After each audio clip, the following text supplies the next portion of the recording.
know it's not how you would have wanted it, but congratulations on your 100th appearance for Tranmere on Tuesday. How proud does it make you feel? I'm delighted to make a century of appearances for any club. Is credit to any individual. From a personal point of view, to make 100 appearances for Tranmere, I'm thoroughly delighted. Although I've been here a couple of years, it feels as though I've been here forever, and I think that's all credit to the fans, the staff, and the people involved with the football club. So, as I say, delighted to make a century of appearances and hopefully plenty more to come. And even after your long career, what happened in the game? Does it take some time getting over it, or do you kind of get used to these kind of situations and you kind of, block it out of your mind and just go again? The free kick the other night was good quality, blustery, something you have to try and deal with. Sometimes I say sometimes you come out on the unfortunate side of things and just flicks off the head and unfortunately in the corner. But that's one moment in isolation. You have to remain resilient and strong from a mental aspect, and that you've got X amount of time left in the game, and there are going to be other situations that you've got to deal with, and to deal with them in the best possible manner. So, although you're certainly disappointed, you have to put it out of your mind, the back of your mind, whatever you got to do, because you can only affect what's in front of you, and that's something I've probably learned with time. So you got to look forwards, and you've got to be positive. And does it make you more determined in the next game to keep a clean sheet, help your team get a win as well? God, any little setbacks that there may be along the way, I want to keep clean sheets every time we're out there, we're playing, we're competing. There's a team out there trying to score against us. So it's not always going to be possible for 46, 50, however many games you can play through the course of the season. But yeah, of course, every game I go into it wanting to keep a clean sheet, prepared, ready to do everything I possibly can do to aid in that cause. And come the weekend or the next game, that's certainly going to be the mindset moving on. And defeats do hurt everyone. It's easy to get negative mindset, isn't it? But no one must forget, you're still in a really good position, aren't you? You're second place in the table, still got a cushion as well above the playoff spots. Of course, like you say, we're in a fantastic situation. The last couple of results wouldn't be as we would have desired, but we are in a really, really good position. And we're now approaching the business end of the season. We've got to maintain the mindset that we've had. We've got to make sure that we're ready for the forthcoming games, and we've got to remember the things that we've done well previously that have got us to this situation, and we've got to do our very best to make sure we're doing our utmost to make those things happen, to gain positive results. And it is important to get back to winning ways, isn't it? You don't want it to kind of fester into like a run of defeats or even the draw as well. You want to get back on that winning trail. Of course, we've won a good amount of games this season, and we're hungry for more. We want to make sure that there's plenty of W's next to our name come the end of the campaign. And if we do that, we give ourselves the best possible opportunity of attaining what our goal is.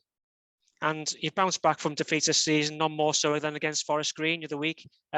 You've got a great mentality amongst the squad, haven't you?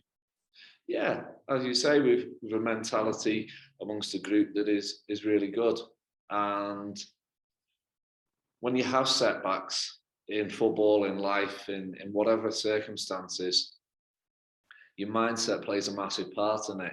And if we, between now and the end of the season, are strong mentally, have a positive mindset, then we we back ourselves to do what's necessary between now and the end of the season to get where we want to be. And how hard has it been the last 3 weeks with you been playing Saturday, Tuesday? I know players like to play games, so has it been more of a kind of mental fatigue, would you say, over the last few weeks, or are you all feeling fine? I can't speak for everyone.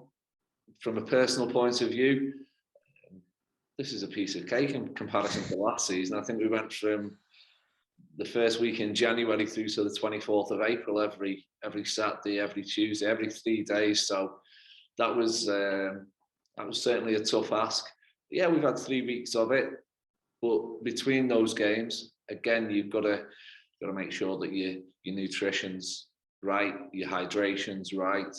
You've got to make sure that you're physically ready. You've also got to make sure that you're ready from a mental perspective as well. And we're coming to the back end, the tail end of a run of Saturday, Tuesday games, and it's a game we're looking forward to. And we heard from Lewis Warrington after the game the other night. He seems like he's got an old head on young shoulders. How impressed have you been with him since he's come in? Yeah, like you say, he appears to have a mature head on some young shoulders, and he's been great. I watched him the other week for Everton's under-23s against Tottenham and thought he was the best player on the pitch. He's come in and he's acquitted himself very, very well. He's taken to competitive men's football like a duck to water, and he's in the early parts of his career, but he's now setting standards that he's got to maintain, and I'm sure he can do, and I'm sure he can progress and move on. And if he carries on his performances that he's shown up to now, between now and the end of the season, he will, or he can be very, very happy with his performances. I'm sure of that. Do you think he is one for the future? I think the age he's at and the performances he's turned in up to now, I think he's going to have a very, very bright future in the game. And you've got Port Vale on Saturday. You spent a couple of months on loan there, didn't you, in around 2003? Oh, yeah, many moons ago. Yeah, I was there for, it was maybe 3 months. The loans then were a little bit different to what they are now. They're either full season or half season loans. But I think I was there for about 3 months on my loan period. And obviously millions of changes since then. But it was a great learning curve. The manager at the time, Brian Horton, he helped me no end, and it was a spell that I enjoyed. And they're a good side, aren't they, as well in League Two? They're wanting to try and get promotion as well, aren't they? Just like you are. Of course, yeah. No, we've got to be respectful of their league position, respectful of the fact that they're after achieving the same goal that we are. And like I say, we're respectful, but certainly not fearful. We go into the game well prepared and ready for it. And I believe that we've got enough within our group to come out on the right side of it. Brilliant. Well, good luck for the weekend. Thank you very much. Pleasure. Thank you. Hi, Clarke. You're right. Afternoon. You okay, mate? Yeah, not too bad. So what's it like being in your position, sort of as captain of a team trying to go for a promotion? It's, I suppose if you asked any captain at any football club, they would say that there are certain responsibilities that they're away from the pitch. The situation we're in now, I'm fortunate enough that through the course of my career, I've been able to experience and enjoy being on the right side of it. So you learn from it, and you try and pass that knowledge on to some of the younger players in the group. Try and help them. If it's the case, maybe try and alleviate a bit of pressure from them, and take that on yourself. Allow them the freedom to go and enjoy the football and go and play from the shape and the framework with with a freedom about their play and a freedom that they're able to go and enjoy doing what they do best and how they can best benefit the team. And then from your perspective, how was it sort of taking over the captaincy from Scott Davis? Were you already sort of a leader figure in the changing room? Through the course of my career, at some point in time, I've captained every team I've played for. I've been club captain at previous clubs. So although I wasn't the captain, you know, in a sense, I would be a captain or otherwise, I would try and help, lead, aid a group, pass on my experience. I'm a vocal individual on the pitch, in the changing rooms, around the training ground. So from my point of view, it's something that comes quite naturally and something I enjoy. Taking that on from Scott, I'm well aware the history Scott has with the football club, and you know, it's certainly something that wasn't necessarily easy. Obviously, the circumstances in which it's happened is not nice at all.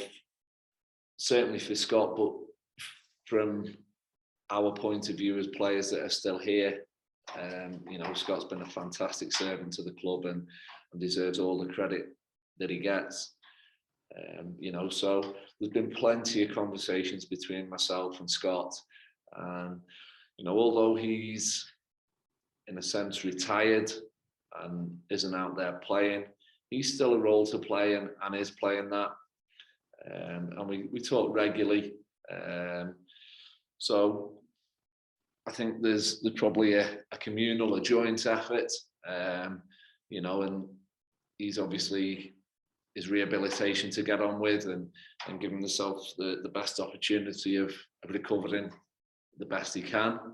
So, as I say, well aware of the role that I was stepping into and taking over from Scott.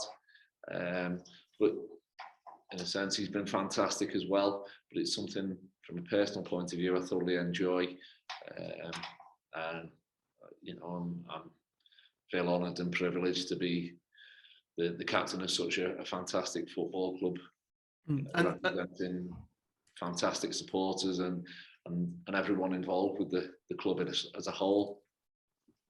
And then looking at the next sort of run of games, I know it's easy to say we're only looking at the next game, but the next run of 6 games is 5 of the teams you play are in the top 10. Is there some make or break period for the season? Like you say, yeah, the teams that we are to play in the forthcoming fixtures, yeah, they're in the top part of the table. They will all have aspirations looking up. I'm pretty sure of that. But, and it's easy to say, but we can't get ahead of ourselves. We can't go thinking about the 4th, 5th, 6th, 7th, 8th game down the line. We've got to make sure that we're fully focused on the fixture in hand. And if we do that, we take it game by game. We believe that with the way we play, the work ethic we have within the group, we believe that we can give ourselves the best opportunity of taking care of the business in hand.